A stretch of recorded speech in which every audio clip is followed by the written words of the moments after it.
Assalamualaikum warahmatullahi wabarakatuh.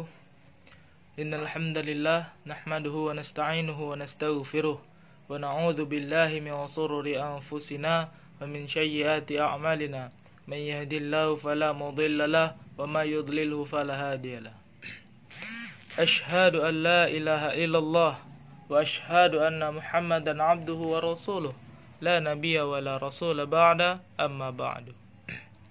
Qala Allah Ta'ala fil kitabil karim.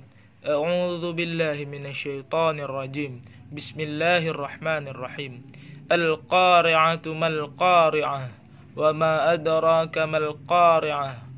Yauma yakunun nasu kal farashil mabthuth wa takunul jibalu kal ihnil manfush. Fa amma ma thaqulat mawazinuhu fahuwa fi 'aishatir radiyah wa amma man khaffat mawazinuhu fa ummuhu hawiyah wa ma adraka ma hiya narun hamiyah. Shadaqallahul azim. Para hadirin dan teman-teman yang insyaallah dirahmati oleh Allah Subhanahu wa taala. Akhir-akhir ini sebagaimana berita yang telah lama kita dengar, yakni berita yang telah tersebar selama bulan Ramadan kita pada Ramadan yang telah berlalu, bahwasannya akan datang akan ada sebuah dentuman besar pada malam ke-15 Ramadan, pertengahan Ramadan, hari Jumat, malam Jumat,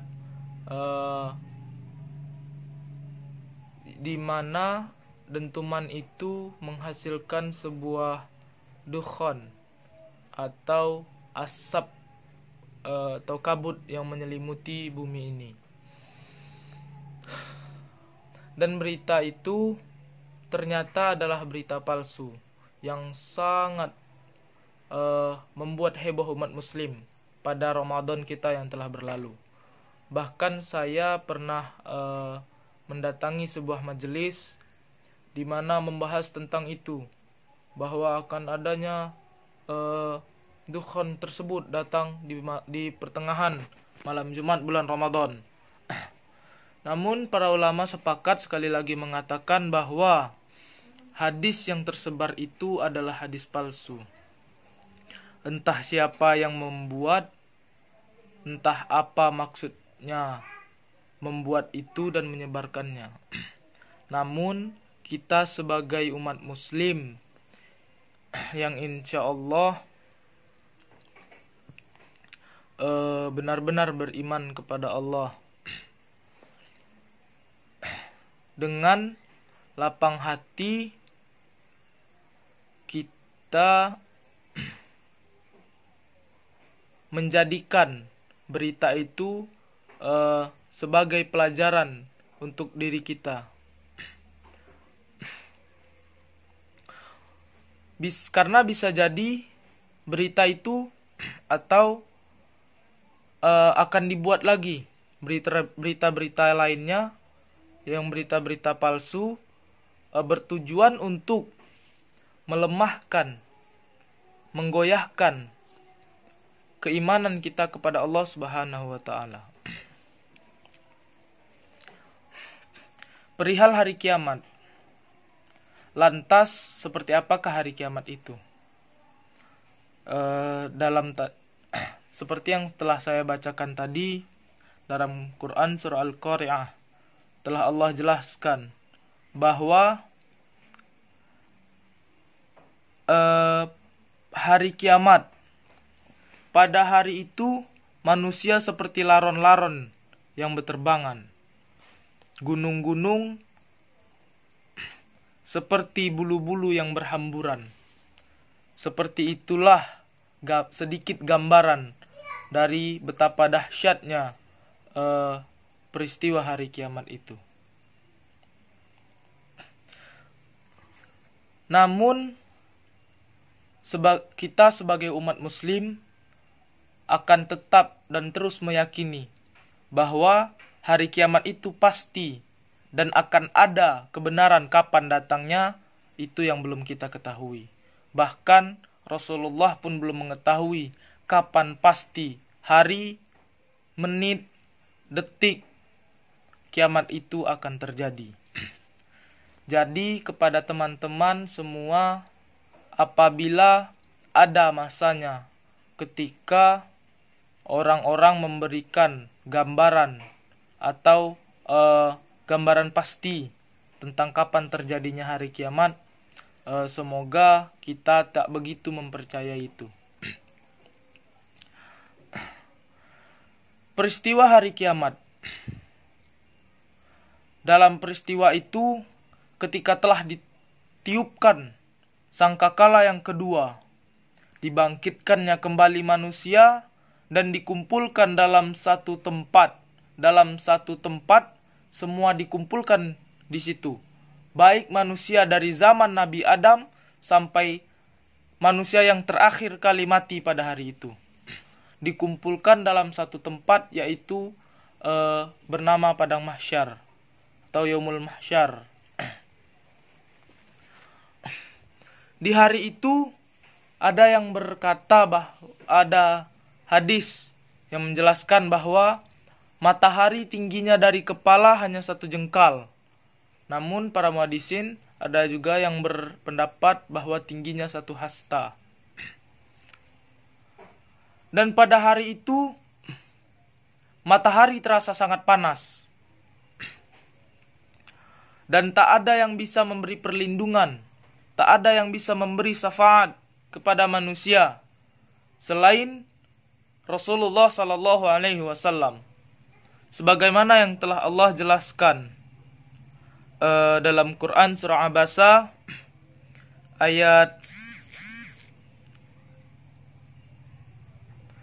pada ayat 34 sampai dengan ayat 36. A'udzu billahi minasyaitonir rajim.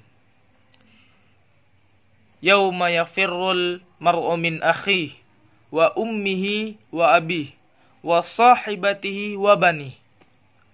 Maka apabila datang tiupan sangkakala itu, pada hari itu manusia lari dari saudaranya dan dari ibu serta bapaknya dan dari istri serta anak-anaknya. Saking dahsyatnya peristiwa itu, bahkan kita pun tak mementingi istri dan anak-anak kita. Bahkan kita tak mementingi urusan apa yang terjadi terhadap ibu kita. Betapa besar dan dahsyatnya peristiwa itu. Sehingga kita manusia sosial, makhluk sosial yang tak bisa hidup sendiri, yang tak bisa hidup tanpa ada bantuan dari orang lain. Sampai kita melupakan mereka. Hingga kita hanya benar-benar mementingkan diri kita sendiri.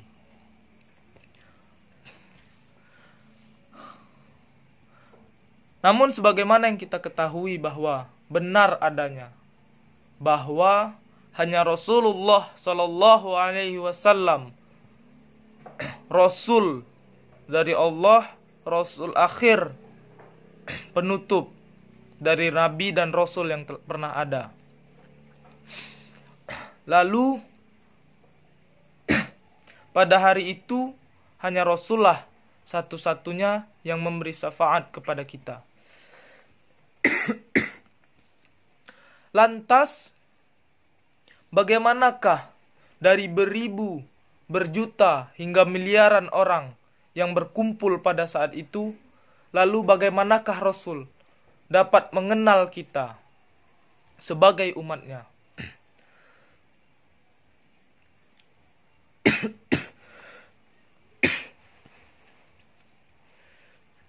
Rasul dapat mengenal umat Islam pada hari kiamat, yakni dari seberapa banyak dari solawat kita yang kita sampaikan kepada Rasulullah sallallahu alaihi wasallam. Allahumma sholli ala sayyidina Muhammad wa ala ali sayyidina Muhammad.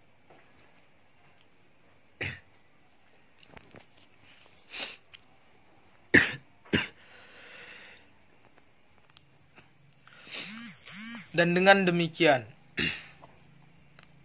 kepada saudara-saudaraku sekalian, maka marilah bersama-sama kita tingkatkan ketakwaan kita kepada Allah Subhanahu wa taala, dan kita perbanyak sholawat. Karena sebagaimana yang kita ketahui bahwa kita hidup di akhir zaman,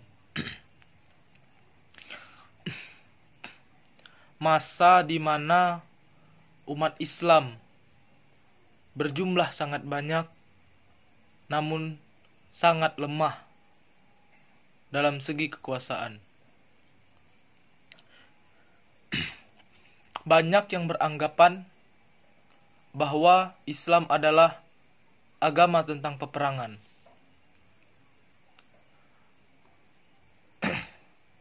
Banyak yang beranggapan bahwa Islam adalah agama teroris. Namun tidak demikian. Bagaimana bisa tidak demikian? Karena jelas telah tampak di pelupuk mata kita, berita telah tersebar di mana-mana. Pembunuhan, penghancuran kaum Israel yang dilakukan terhadap Palestina. Apakah Palestina orang kafir? Bukankah yang mereka bantai dan mereka bunuh adalah orang Islam? Lantas, bagaimana kita bisa disebut sebagai agama teroris? Pembunuhan yang pembantaian yang lain masih banyak terjadi, seperti di Suriah, seperti peristiwa Rohingya. Lalu, bagaimana kita bisa disebut sebagai agama teroris? Dan kenapa kita begitu lemah, tidak mampu melawan mereka? Apakah karena mereka disokong oleh negara-negara kuat? Atau mereka dilengkapi dengan senjata-senjata yang modern dan lain sebagainya? Namun, bukankah itu semua masih bisa dilawan? Lantas, apa yang membuat umat Islam menjadi sangat lemah?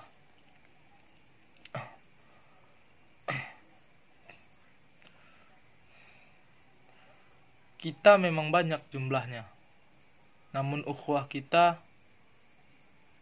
masih kurang adanya. Saya harap kepada teman-teman semua, dan terutama diri saya sendiri, akan terus meningkatkan ketakwaan kita, akan terus menyiarkan syariat Islam,